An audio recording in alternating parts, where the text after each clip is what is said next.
Good morning once again, everybody. Uh, we're going to study now, as you know, Sensei's guidance. It's titled "The 21st Century will be an age of great voyages of the spirit." I really feel this particular guidance is probably, if not the most important, certainly one of the most important guidances that he's given uh, in recent times, because what we have there is his vision of the future and his predictions of the way in which life will unfold in the coming 50 or even 100 years. So it's extremely important that we grasp that, we understand it. This is not something I think we can do overnight. It's something that's got to be triggered off in us through his guidance, through studying his guidance. What we should be clear about is that in the same way as when we learn from the Dosha, we know it all already. The purpose of study in Nichiren Buddhism is nothing else but to revive your eternal memory. Your Buddha state, in other words, knows it all, but your mind hasn't grasped it or isn't open enough to be able to grasp it.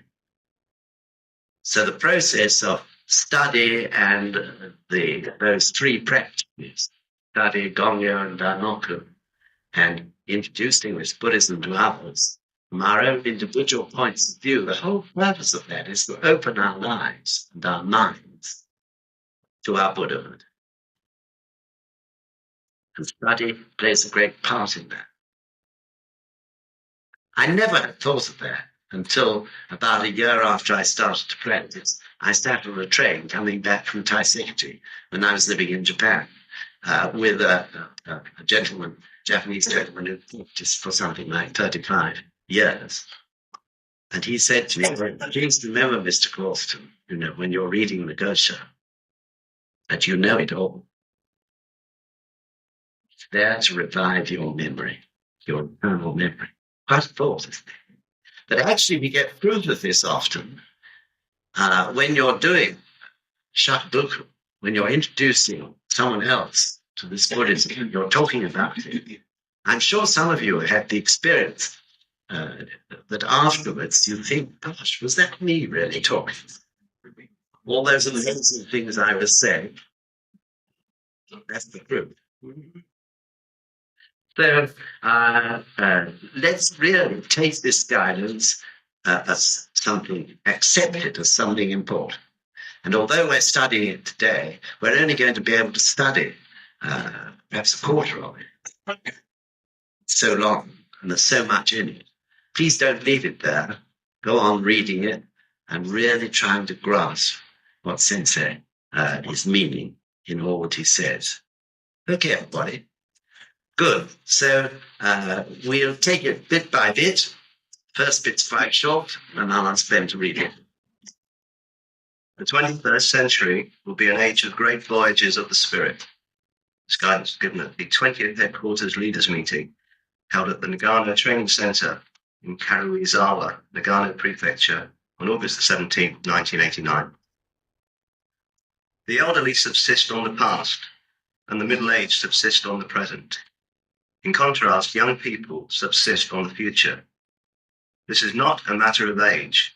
Rather, it comes down to the attitude with which we live our lives. It is a question of one's heart. I really feel Sensei gives us a big prompt immediately, doesn't he, with that opening sentence? And of course, it begs an answer to a very important question. How are we in our own lives? Are we young? Are we middle-aged? Or are we elderly? And as he said, it's nothing to do with age. But this was meaningful to me because I could think back to when I was very young, but in a sense already middle-aged or elderly, which was in World War II, when at the age of 23, I had a responsibility, like so many other young men, which was far greater than one would normally have had in normal circumstances, for something like 10,000 men, and a great deal of warlike equipment and so on. And in those years, which were in action in Burma, I was old already. I could only think of the present anyway. I was certainly not young. I was middle-aged, even though I was only 23 years old. So, how do you feel? Yeah.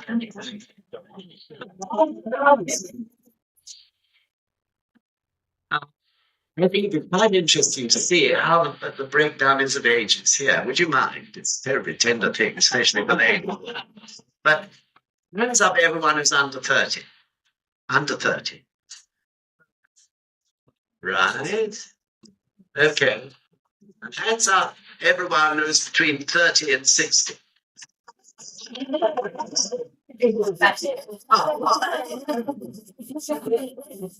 up those who are over 60. Right.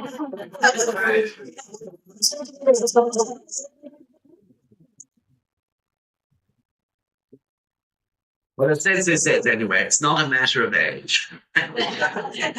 It comes down to the spirit or the attitude with which we live our lives. And if we're practicing Nichiren Buddhism, we can all be young at heart. If we practice wholeheartedly and correctly, we shall live out their lives based on the future and not on the past. That's the truth of it. So this depends on certain things. To stay young, truly young, in the sense that Sensei is talking about it, we have to understand that life's eternal. That is certainly one must. And this is why I so constantly emphasize this point at every opportunity at the moment.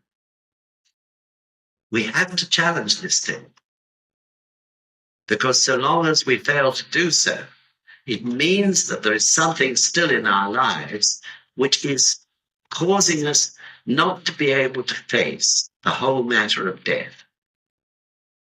That is why it's so important. So we must, whenever we pick up the Gosho, we must almost surely read something about the eternity of life. Therefore, in truth, we can't understand Nichiren Daishonin's Buddhism totally unless we can embrace the fact that life is eternal. Not just as a theory, but deep in our lives, we feel it. And if we don't feel it now, the only way is to challenge it in front of the Gohonzon. We have to break through that thing of sort of wanting to avoid looking at death. We have to break through that. It's extraordinary how subtle this is. We face it, break through it, and chant Daimoku to truly understand with our whole lives that life is eternal. And I can assure you, every such prayer will be answered in a way which is very personal to each one of us, but we shall definitely get the answer. We shall know it right through, deep into our lives. This is true. Life is eternal. So the fear of death, which avoidance of looking at death amounts to, is fear, is again a very subtle thing. Because people avoid facing it, it lies there within people's lives. And in the most cunning and subtle way, creates disturbance, agitation. The negative power of that fear of death is unbelievably strong. Without realizing it, affects one's actions in many different ways, thoughts and so on.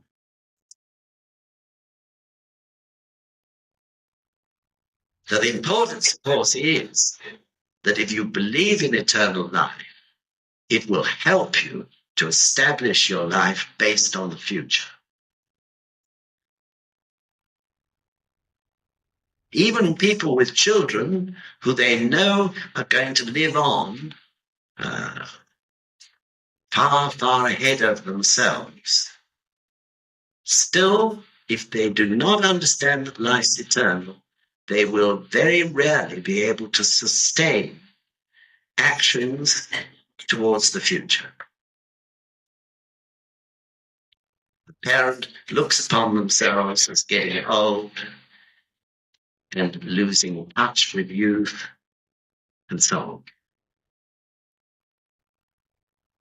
So chanting Daimoku and working for Kosen Rufu, we have nothing to fear, because in the end, it will force one to face this problem and open our lives to it. So in this way, certainly that is one main and most important reason that through this practice, one can keep young in spirit and believe in the future. Don't you think? So then another reason is stated by Sensei in this next paragraph that Ben will read. The Buddhism of Nichiren Daishonin is the Buddhism for Honin-myo, or the true cause. The state of the present and future. The law that enables us to establish a state of indestructible happiness in our present existence that will endure eternally. As a devotee of this Buddhism, I have always sought to advance on the forefront of the age while maintaining a forward-looking perspective. I'm already trying to visualize in my heart how things will develop in the next 100 or 200 years. I have no doubt that great aspiration and hope of the future also shine forth in your hearts as well. In this sense, the 21st century has in fact already begun for us. Kila, the 21st century has already begun for us. Why? Because we are making causes already, the effects of which will appear in the 21st century. So as you know, in the Gosho, and also Shakyamuni taught the same principle of the law of cause and effect. Our present is created by the causes we've made in the past, which bring the effects which shape our lives at this point in time. Everything that happens to us now has been created by a series of causes made in the past. Some could be yesterday, some could be when we were children, some could be in a previous life. So on that basis, of course, what we are doing today and tomorrow and the next day is what will shape the future. So Sensei says the 21st century has begun. Whether we like it or not, we're making the causes now to shape it. Well, this is a very important matter. How many people in the world really understand this? How many politicians understand? Well, states, still very, very few. So this is why Sensei emphasizes, too, of course, the importance of youth. Because they're the ones who are actually going to live in all this far longer than I will. So the importance of facing the future and deciding what sort of a future we want, and indeed working towards achieving them, is very important right now, at this very point in time. So this is embraced in Nichiren Daishonin's Buddhism in the spirit of Honin-myo. You say every day in the third prayer, don't you? Thank and praise the Buddha of Honin-myo. Honinyo means the principle of the true cause. There is also a principle of the true effect, which is called hongamyo. Many people live their lives based on the principle of hongamyo, the true effect. What is meant by that is those people who base their lives on what they've experienced so far. In other words, the effects of the causes they've made in the past. Or indeed by listening to the advice of other people who are basing their lives in that way. It's tens of thousands of people basing their lives that way. Oh, I'll never achieve this because this and that happened to me in the past. I know in my heart this is beyond me, etc., etc., etc. I won't do this. Waste of time, my try. And so on. But this is a terrible thing, of course. Totally negative. We're changing every moment of the day. Yet the spirit of hongamyo is saying nothing can change. What happened to you in the past dictates what's happened to you now, really. That's what that spirit is saying. Totally negative. But we practice the Buddhism of the true cause. Buddha Honimyo taught him. That's the spirit of saying to oneself, okay, that may have happened. I'm not going to ignore it, but what I'm concerned about is the future. Okay, maybe I failed my exams at school. That doesn't mean to say I can't pass my exams now to achieve this or that or the other. Through the power of the spirit of Honimyo. Fresh advance, isn't it? Fresh causes that create a fresh future. And of course, this is combined with our practice. This is the spirit of Nichiren Buddhism. It's the spirit of the Gakkai, and it must be our spirit. Human beings dislike change. This is the thing. It's convenient and comfortable to have a spirit of hongamyo, although it doesn't make you happy. You feel sort of safe in a trench or ditch, which this spirit leads you. It doesn't involve any challenge of life. Very easy to slip into that apathetic way of life. And there are great sections of the population who live in that way, and of course live in misery and frustration because in their hearts they don't want to live that way. I wonder how much of the frustration we see is because of that spirit. That's young people too. No football hooligan would remain one if he had the spirit of Honimyo. So it's a very crucial point, isn't it? And we repeat it every day in third prayer. So there's no excuse to forget it. I guess that's why it's there, to remind us. I got a spirit of Honimyo today. Yes, because I'm doing a great culture. That is going to create great causes, which will make a great future. That's the whole spirit of Gongyo. So also in that prayer, interestingly, it refers to the three properties of the Buddha. And it also refers to the three virtues. So it's worthwhile just for a moment or two reminding ourselves what those are, making quite sure we all understand. So three properties or attributes of the Buddha are Nyose So, Nyose Sho, Nyose Time, which, as I was saying, I think on summer course, we recite 24 times every day, provided we do 2 gongyas. because we repeat those, don't we? After every prayer, before every prayer. So it's very simple, really. So is the physical attributes of the Buddha, the actions of the Buddha.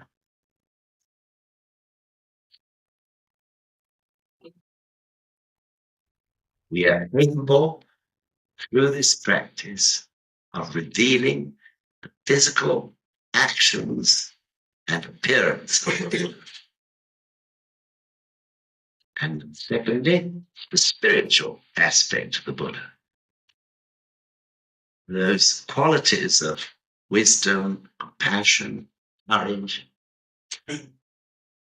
decisiveness, all are within our lives. And we can reveal them through practicing as Nichiren Buddhism taught. And thirdly, the very entity of the Buddha.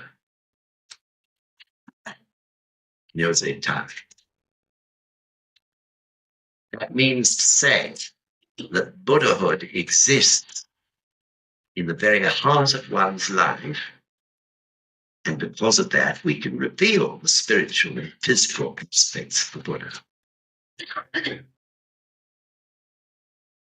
So we struggle, of course, to see proof of this through the inspiration of Nichiren Daishonin's Gosho and of the way in which we're guided through sensei's guidance and so on. We begin to realize we should be seeking it. I didn't even face the fact that Buddhahood could exist in me. I remember for at least probably a year or two of my practice, because my opinion of myself really deep down was so low that I guess my mind was subtly and subconsciously almost saying to me, that's ridiculous. We have an image too that a Buddha is something almost superhuman. It takes time to realize that Buddhahood exists and reveals itself in people who otherwise are perfectly ordinary.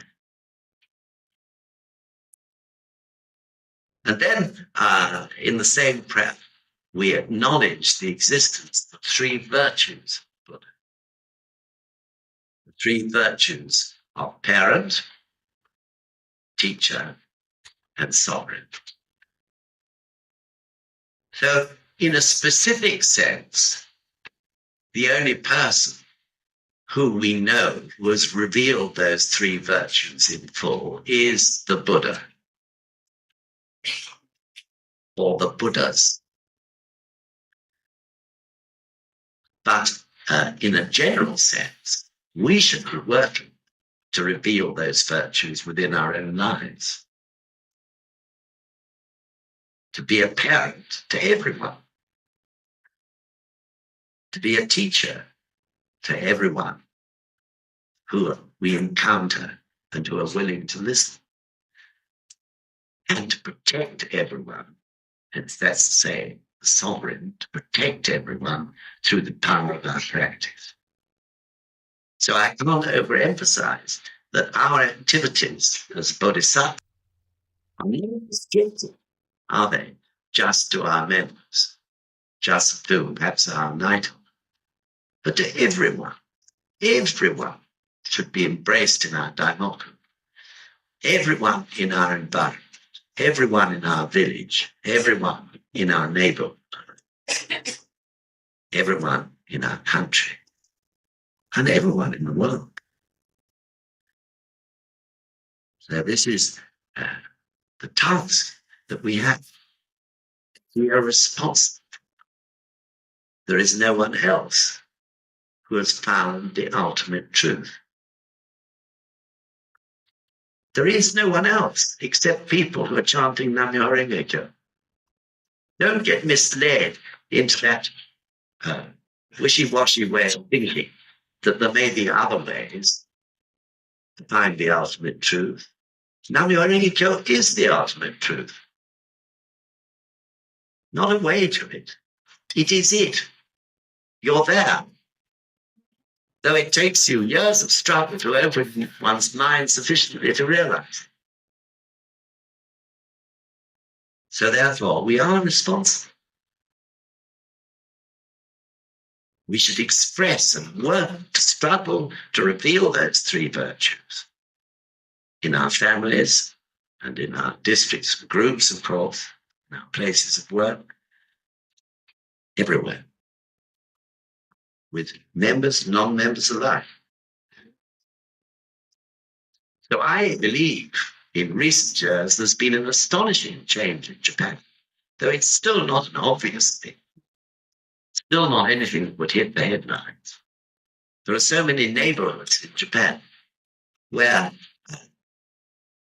15, 20 years ago, even 10 years ago in some, people were suspicious of Gakai. But things have changed. Leaders in those local districts and things are often approached now by non-members.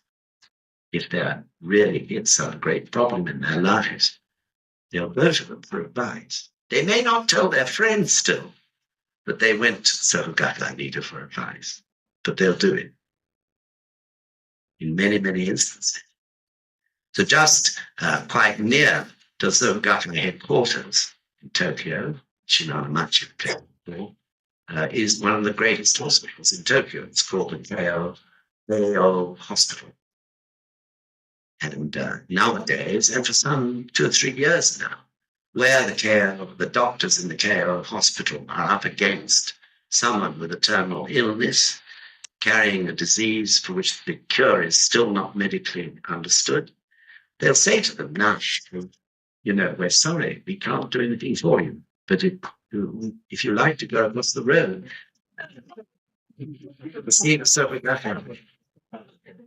maybe they can give you good advice. So an increasing number of doctors in Japan understand the power of them,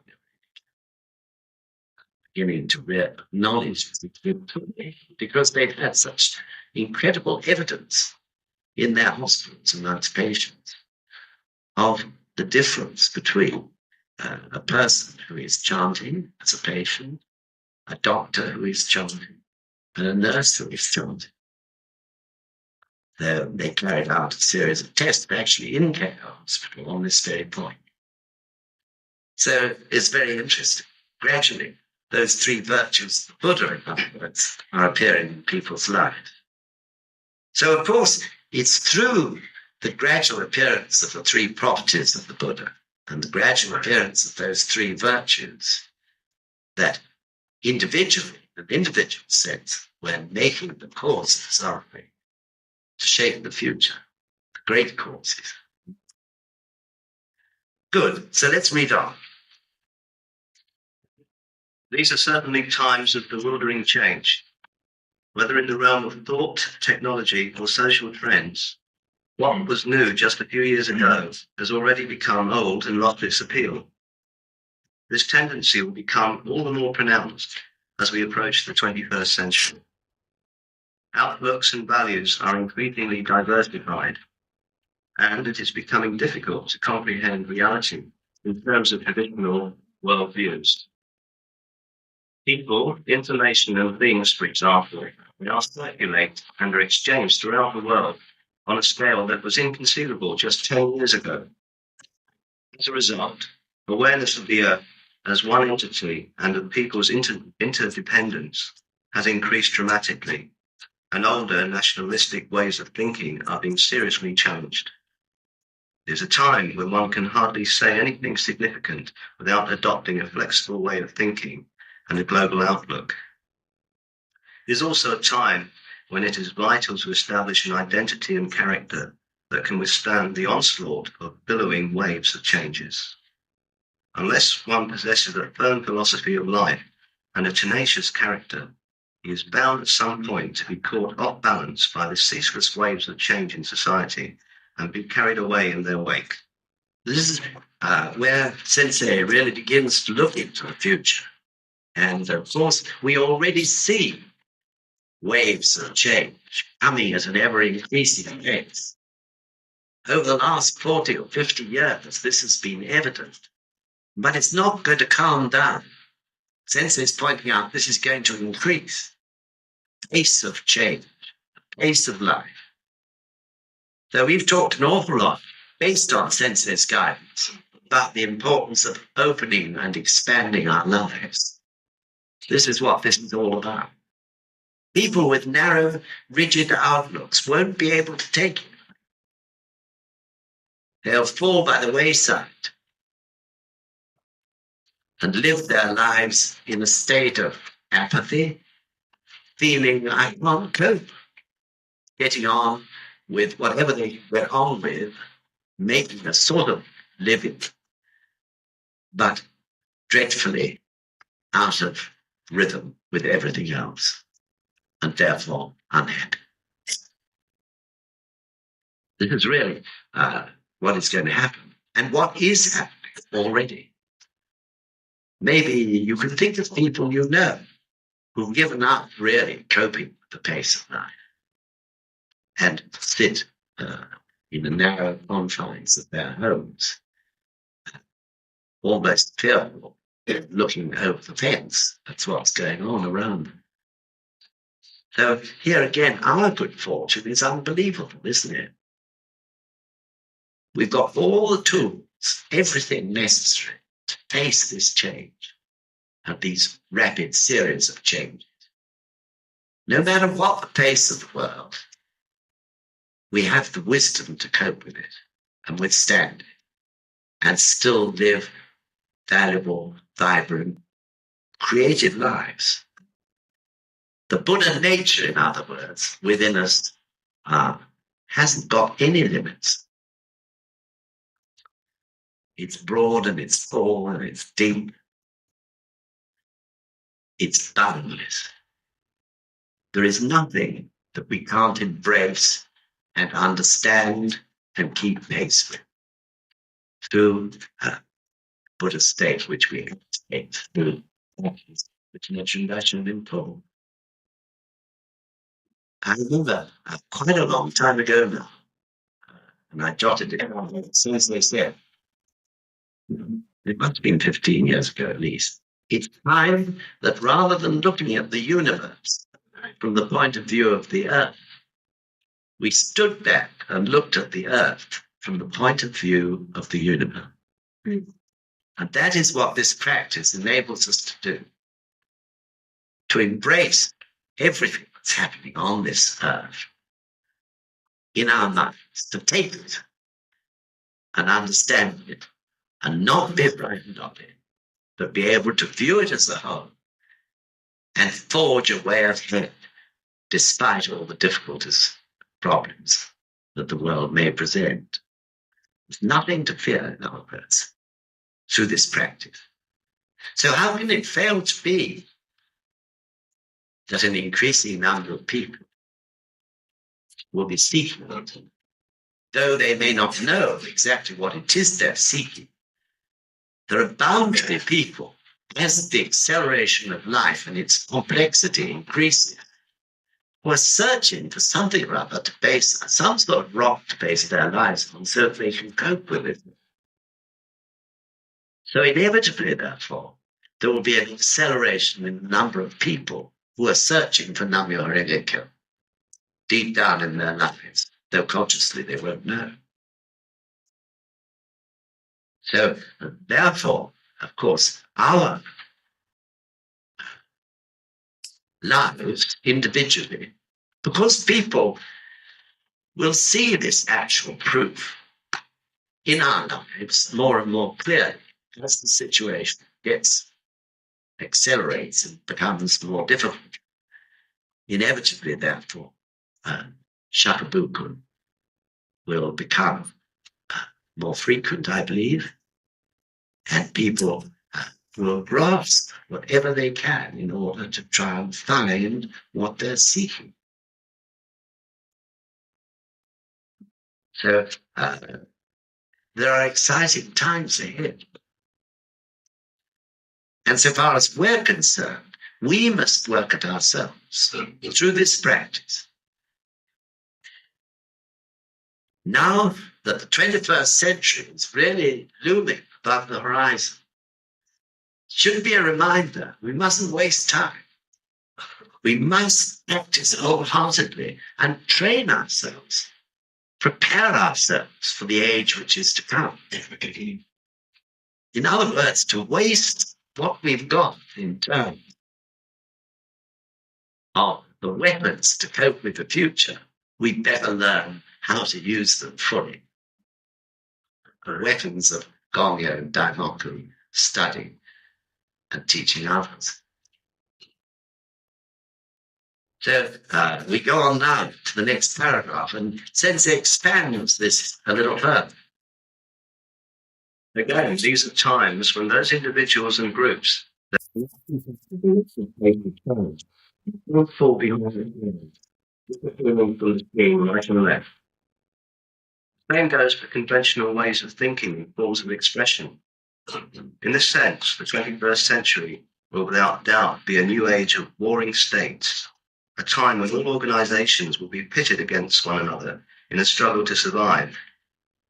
This will not be a struggle of military might, nor a struggle of economic prowess alone. Rather, it will be a struggle that will revolve around the questions of how the spiritual domain of people's lives can be opened, how people can be helped to enrich their hearts, and how the dignity of the individual can be realized, as well as of who will be able to realize these things. In this sense, it will be an age of spiritual struggle, a time when the powers of the intellect and wisdom will be brought into full play. It will also be an age of intellectual struggle, when victory or defeat will be decided by the powers of the mind. While it will be an extremely harsh period, it will also present the opportunity for limitless growth and expansion. It will in all likelihood be a thrilling and exhilarating age. How about that?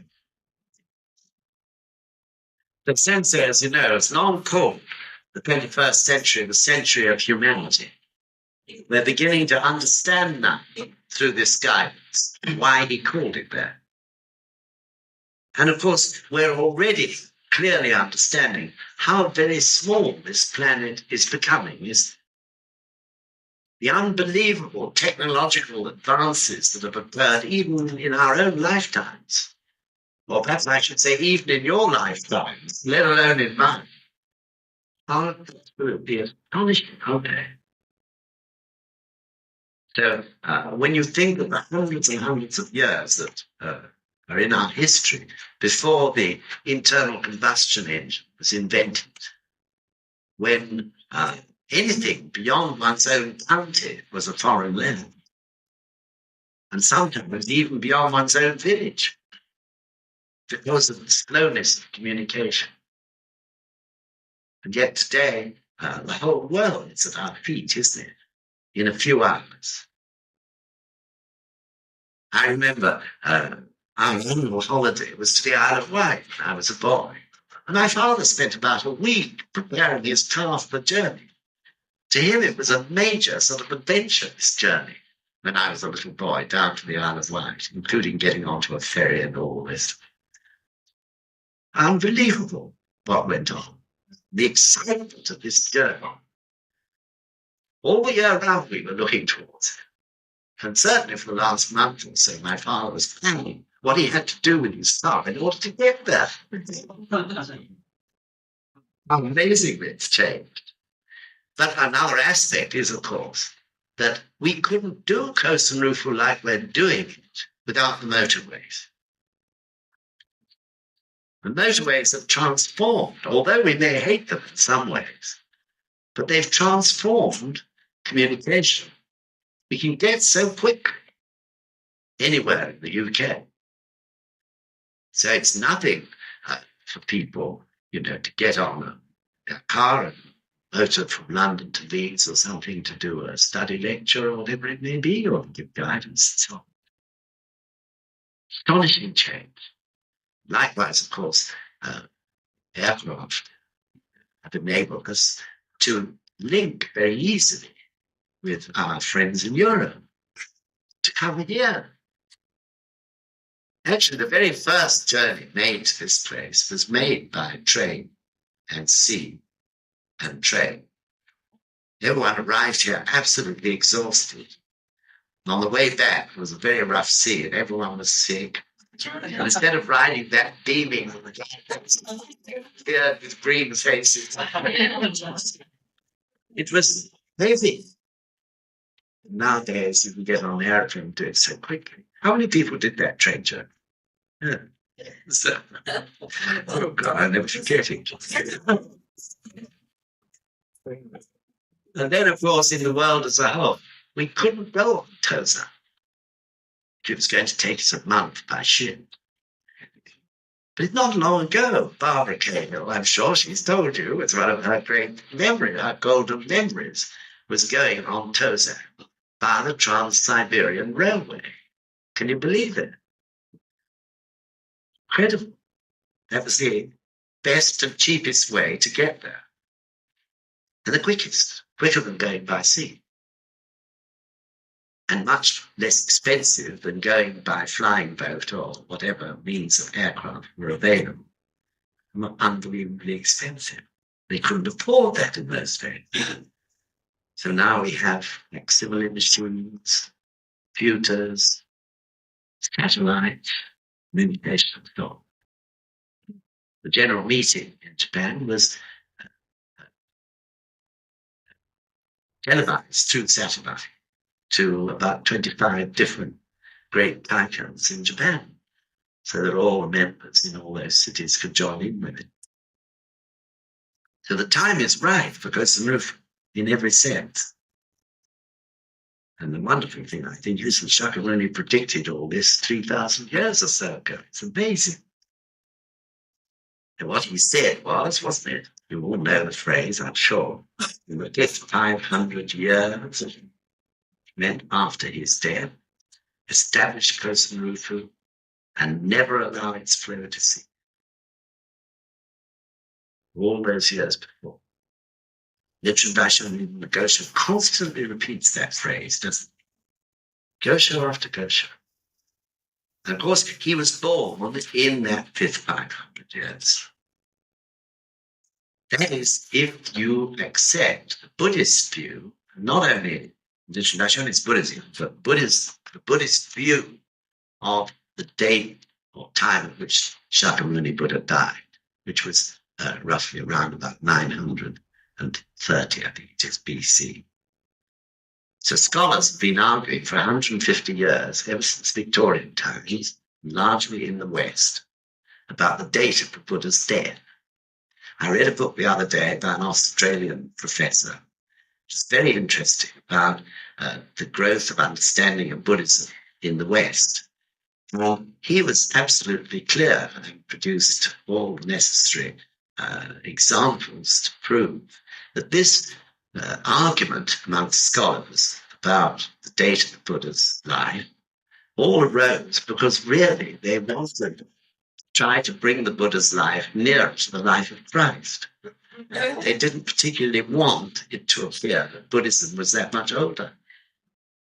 And so they invented, in a way, all these specious arguments why Buddha must have lived.